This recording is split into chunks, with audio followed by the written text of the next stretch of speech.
오늘 하나님 말씀 역대하 32장 24절부터 33절까지 말씀입니다.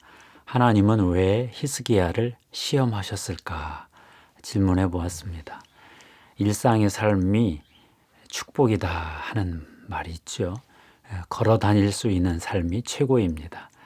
다리가 아플 때 더 그렇습니다. 눈이 보이면 최고입니다. 실명 위기에 놓여 있을 때 더 그렇지요.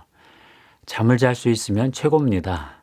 불면증에 시달릴 때 더 그렇습니다. 일상의 축복을 받아도 정말 감사한 일입니다. 그런데 가끔 특별한 축복, 기적 같은 축복을 받는 사람들이 있습니다. 불가능한 성취를 이루어내기도 하고요. 갑자기 유명해지기도 합니다. 오늘 그런 인물이 나옵니다. 바로 남왕국 유다의 왕 히스기야입니다. 히스기야는 25세에 왕이 되어서 29년을 다스렸습니다. 그는 하나님의 축복을 참 많이 받은 왕입니다. 하나님을 잘 섬겼기 때문이지요. 왕이 되자마자 16일 동안 예루살렘 성전을 깨끗하게 청소했습니다. 온갖 더러운 우상을 제거했습니다. 성전 예배도 회복했습니다. 속죄제, 번제, 감사제를 드렸습니다. 찬양과 경배를 드렸습니다. 오랫동안 지키지 못한 유월절, 무교절 절기도 지켰고요. 온 회중이 기뻐서 7일, 일주일을 더 절기를 지켰습니다. 예루살렘에 큰 기쁨이 있었다 그러죠. 그래서 히스기야가 크게 형통했습니다. 그가 행하는 모든 일, 곧 하나님의 전에 수종드는 일에나 율법에나 계명에나 그의 하나님을 찾고 한 마음으로 행하여 형통하였더라. 역대하 31장 21절에 그의 성공을 그렇게 묘사했습니다. 히스기야는 이렇게 일상적 축복을 받았을 뿐만 아니라 엄청난 위기 가운데서 2번이나 구출받는 기적을 경험했습니다. 한 번은 아수르 왕 산헤립이 예루살렘을 포위 공격을 했는데요. 거기서 구원받았습니다. 하룻밤 사이에 하나님의 천사가 18만 5천 명을 쳐 죽였습니다. 기적 같은 일이 벌어진 거죠. 이 밤에 여호와의 사자가 나와서 아수르 진영에서 군사 18만 5천 명을 친지라. 아침에 일찍 일어나 보니 다 송장이 되었더라. 열왕기하 19장 35절 말씀이죠. 왕 위에 오르고 나서 14년 되었을 때 히스기야는 죽을 병에 걸렸었습니다. 이사야가 하나님 말씀을 가지고 왔어요. 너는 집을 정리해라. 내가 죽고 살지 못하리라. 좀 아깝죠. 왕이 된 지 14년 됐는데. 그래서 히스기야가 통곡으로 기도를 했습니다. 히스기야가 낯을 벽으로 향하고 여호와께 기도하여 이르되 여호와여 구하오니 내가 진실과 전심으로 주 앞에 행하며 주께서 보시기에 선하게 행한 것을 기억하옵소서 하고 히스기야가 심히 통곡하더라. 열왕기하 20장 2절 3절 말씀이죠. 그랬더니 하나님이 이사야를 통해서 응답하셨습니다. 3일 만에 치유가 될 것이다. 정말 하나님 약속대로 그는 치유를 받았습니다. 그러고 나서 히스기야는 어마어마한 큰 축복을 받았어요. 형통하고 부와 영광이 대단했습니다. 오늘 말씀에서도 역대하 32장 27절 30절에 이런 말이 있네요. 히스기야가 부와 영광에 지극한지라 이에 은금과 보석과 향품과 방패와 온갖 보배로운 그릇들을 위하여 창고를 세우며 히스기야가 그의 모든 일에 형통하였더라. 굉장히 성공적인 왕이 된 거죠. 그런데 놀라운 일이 발생했습니다. 히스기야가 이런 어마어마한 축복을 받은 후에 하나님으로부터 큰 시험, 테스트를 받았습니다. 오늘 말씀은 이렇게 말합니다. 그러나 바벨론 방백들이 히스기야에게 사신을 보내어 그 땅에서 나타난 이적을 물을 때 하나님이 히스기야를 떠나시고 그의 심중에 있는 것을 다 알고자 시험하셨더라. 31절 말씀이죠. 참 무서운 말씀입니다. 하나님이 축복을 주신 후에 시험을 하신다는 얘기인데요. 하나님이 히스기야의 심중의 그 중심을 알기 위해서 히스기야를 떠났다. 이런 말씀도 하네요. 시험의 내용은 이러했습니다. 히스기야가 사네립을 물리친 기적과 죽을 병에서 살아난 기적에 대한 소문이 당시 근동 지역에 쭉 퍼졌습니다. 그러자 새롭게 떠오르는 이 바벨론 방백들이 사신을 보냈습니다. 축하를 핑계로 정탐하러 왔겠죠. 도대체 이 작은 나라가 어떻게 강하길래 아수르를 물리쳤을까? 그 기적 같은 이야기. 이때 히스기야는 하나님께 영광을 돌리고 하나님을 찬양하는 간증을 하지 못했습니다. 그 대신 자기 세력을 과시했지요.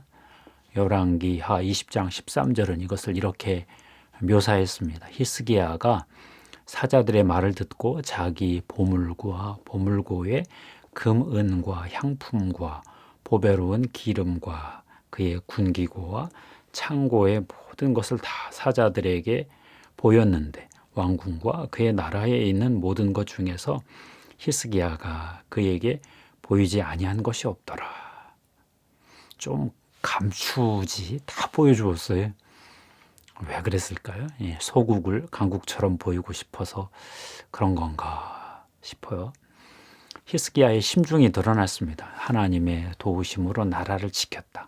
하나님의 은혜로 내가 죽을 병에서 살아났다. 이런 겸손한 마음의 고백보다 자기 세력, 유다 왕국이 그렇게 만만한 나라가 아니다. 이걸 과시하고 싶은 마음이 드러난 거죠. 이 사건에 대해서 오늘 말씀은 이렇게 평가합니다. 그때 히스기야가 병들어 죽게 되었으므로 여호와께 기도하며 여호와께서 그에게 대답하시고 또 이적을 보이셨으나 히스기야가 마음이 교만하여 이게 문제. 그 받은 은혜를 보답하지 아니하므로 진노가 그와 유다와 예루살렘에 내리게 되었더니 24절 25절 말씀인데요. 한마디로 히스기야가 마음이 교만해져서 하나님께 받은 은혜를 보답하지 않았다. 이렇게 말하네요.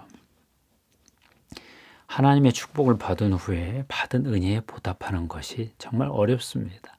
문제가 있을 때는 죽을 똥, 살똥 기도하는데 응답받고 나면 그 간절한 마음이 사라지잖아요. 저도 그렇고 우리 주변에도 그런 사람들 참 많습니다. 그러면 하나님은 왜 히스기야를 시험하셨을까요? 히스기야 마음속에 있는 우상을 드러내기 위해서 그러셨다. 이렇게 해석이 됩니다. 히스기야는 예루살렘 성전과 유다 지역, 에브라임 지역에 있는 많은 우상들을 제거했지요. 그런데 자기 마음속에 있는 우상은 제거하지를 못했습니다. 하나님은 히스기야가 그의 내면의 우상을 제거하기를 바라시고 그것을 심중에 있던 그것을 드러내기를 원하셨겠다 싶습니다. 그러면 히스기야의 우상은 무엇일까요? 제가 보기에는 안전, 세큐리티 같아요. 유다 국가의 안전, 자기 생명의 안전 같습니다. 히스기야는 산헤립의 침략 때도 너무너무 흔들렸고요. 자기 죽을 병 앞에서도 정신 못 차리고 흔들렸습니다.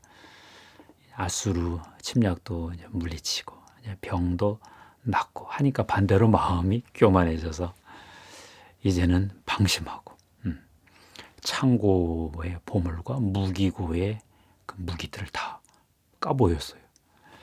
이제 안전을 자기 힘으로 지킬 수 있다고 착각한 것인가 그런 생각이 듭니다. 히스기야가 하나님으로만 안전감을 느꼈으면 얼마나 좋았을까요?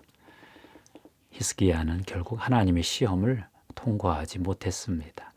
아브라함은 독자 이삭을 바치면서 하나님을 사랑한다는 그것을 보여주었죠. 시험 통과.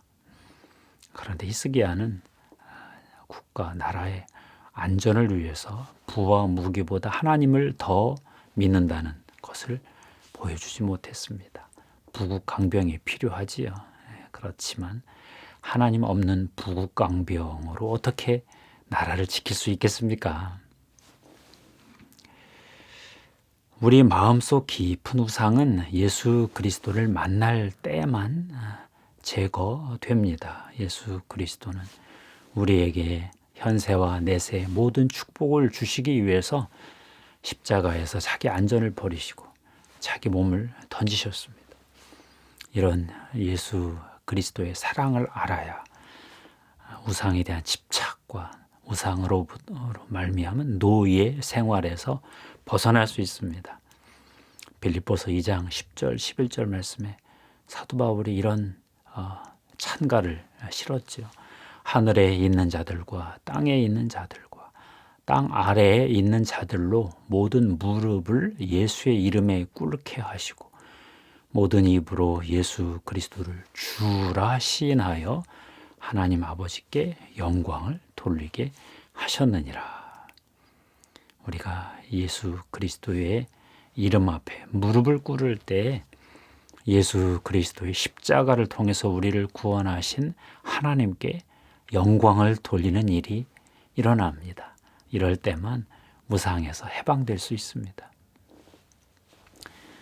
팀 켈러 목사님이 있죠. 그분이 내가 만든 신이라는 정말 좋은 책을 쓰셨습니다. 2010년에 쓰셨던데 그때 미국의 2008년 9년 금융 위기 이후에 어떤 동요된 그 미국 사회를 반영하고 그 책을 쓰셨더라고요.